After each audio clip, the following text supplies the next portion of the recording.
ma'am, para masimulan po yung ating discussion.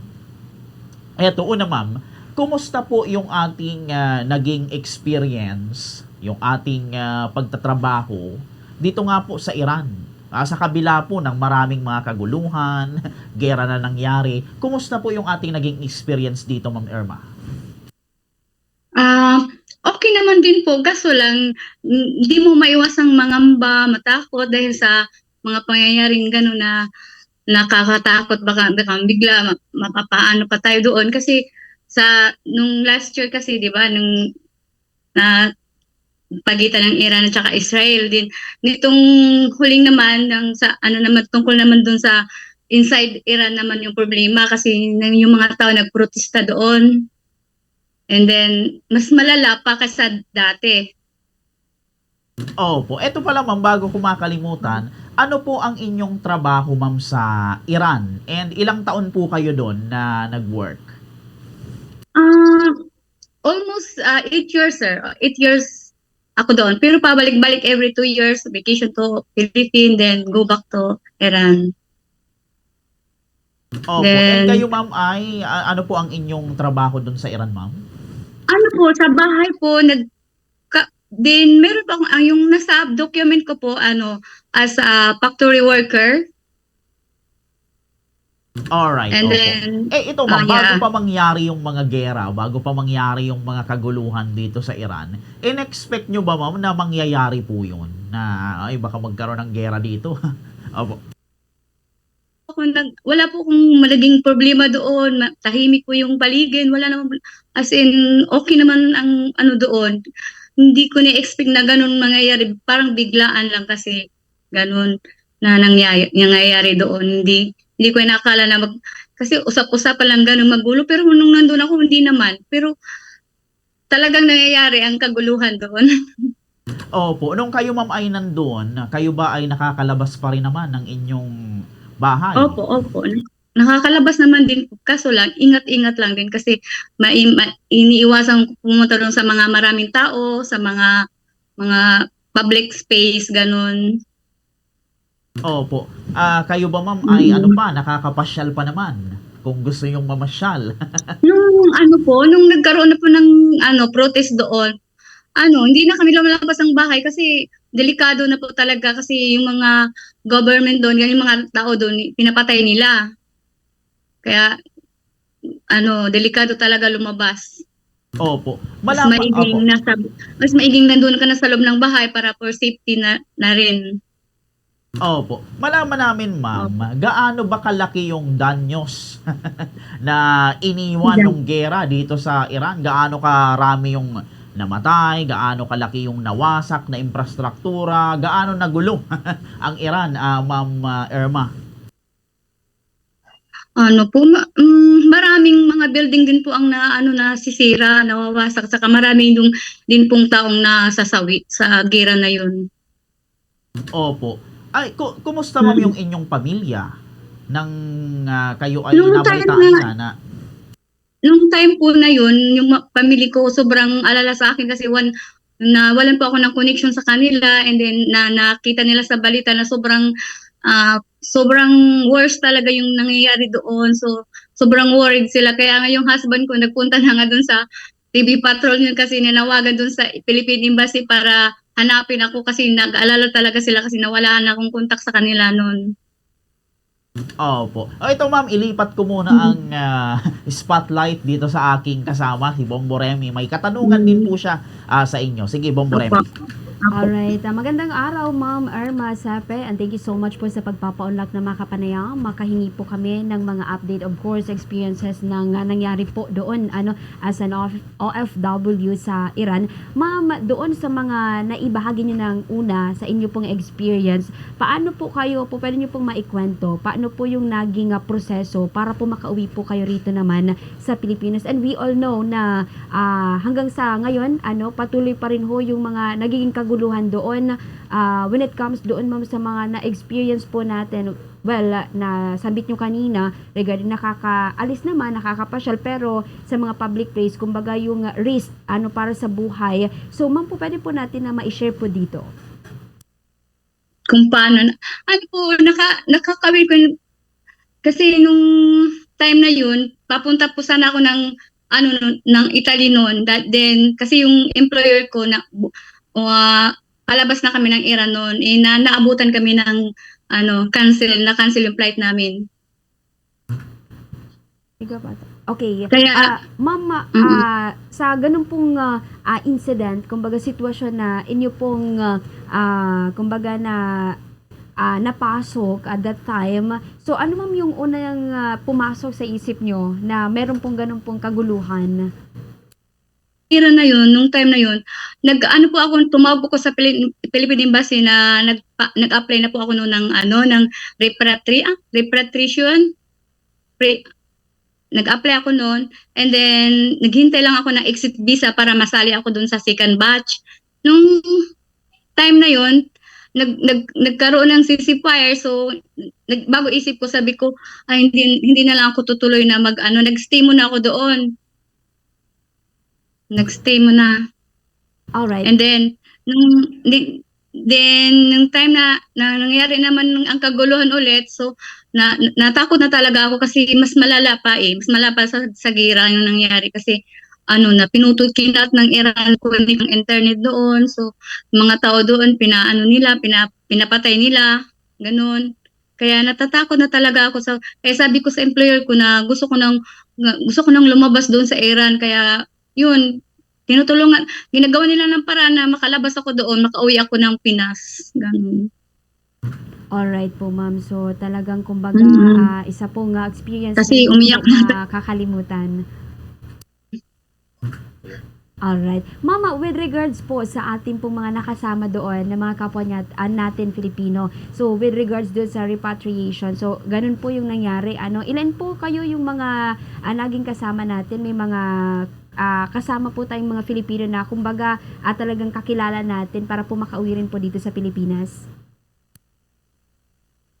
Marami po, kaso yung iba kasi po ayaw po nilang umuwi kasi ang alam ko, may nakauwi na po nung first batch nung 8 person. Then hindi ko alam kung ilan yung second batch na yun. Pero kasi yung iba kasi nandoon na talaga sila kasi inisip nila safe naman sila doon, ganun, kaya hindi nila mahirapan na daw kasi bumalik pag once na mag-retreat ka doon, tapos mahirapan ka nang bumalik doon. Yung iba kasi doon may mga pamilya na sila doon, kaya wala na silang choice kundi mag-stay doon sa Iran.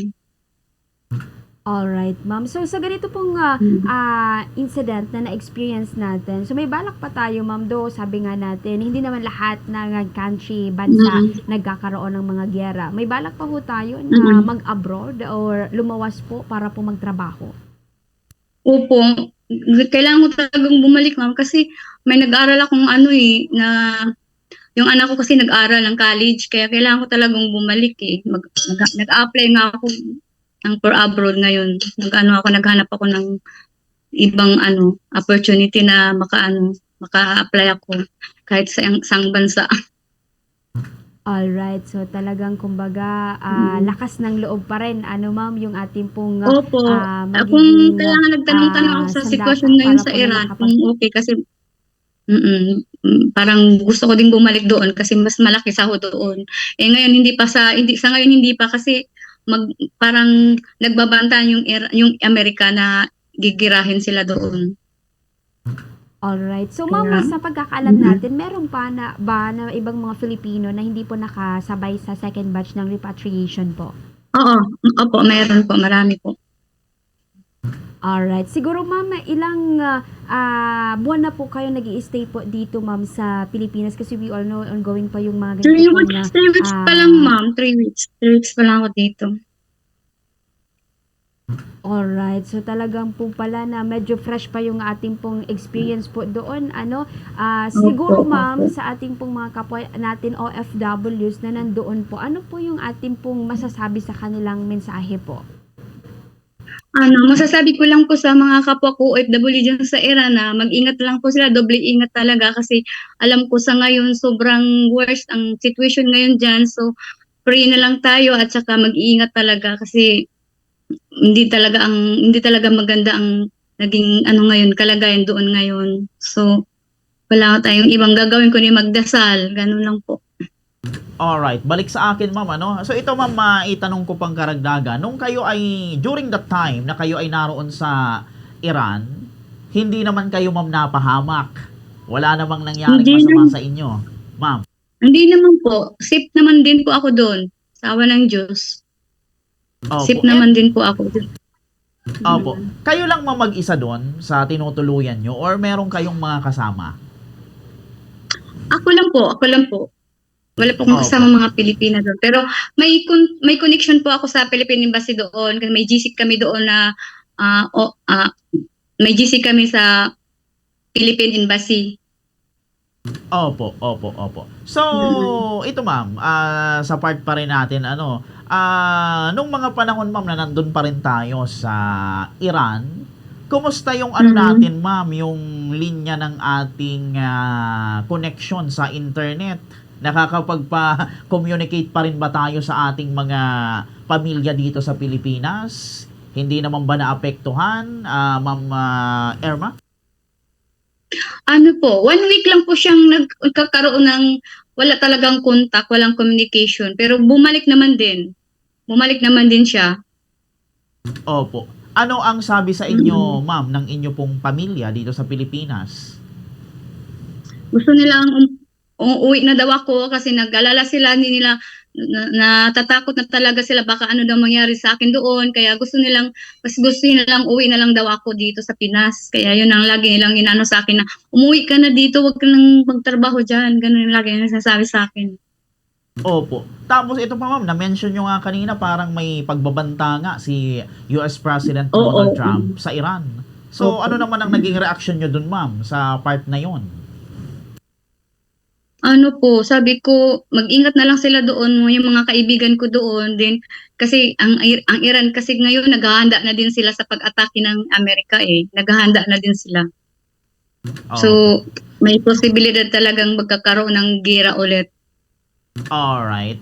So given a chance ma'am na kayo ay pumunta sa Iran, pupunta ba kayo ulit ma'am sa Iran?